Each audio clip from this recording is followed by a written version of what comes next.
Hey Doc, now that the cows are out on grass, what should I be doing for worming? Well, generic rancher Ron, I guess it depends on if you're willing to catch the cattle to deworm them or not. Most folks, when the cattle are out on grass, don't have the ability to catch those cattle easily. That really limits us in the options of what we can use for deworming. In this case, we're probably going to use an oral dewormer that the cattle can consume on their own. Safeguard is the choice that I would utilize in this situation.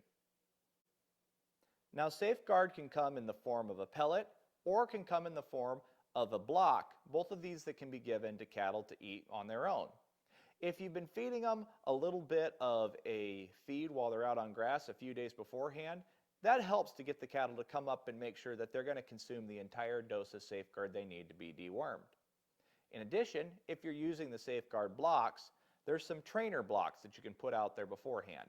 This gets the cattle used to consuming the block. Then when you put the actual deworming block out there, they're going to consume the full dose and be successfully dewormed. Now, the big thing you have to remember is the timing. Safeguard's a very good product for deworming, but it has no residual deworming effect.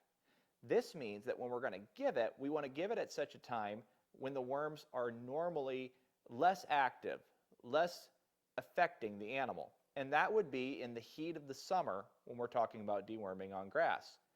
Worms at this point are more apt to go into quiescence. So what we'll want to do then is wait until after the 4th of July to deworm these cows. Usually after the 4th of July, those cattle are in a situation where the weather is going to be hot. That hot weather keeps those worms from being active, so the ones that we do deworm, then we kill all the worms that are active, and they get the added effect of not having that parasite burden through the course of the heat of the summer. Gives us a little bang for our buck that way. So folks, if you have any other questions about parasite control, either internal or external, feel free to reach out to us at Sioux Nation Ag Center.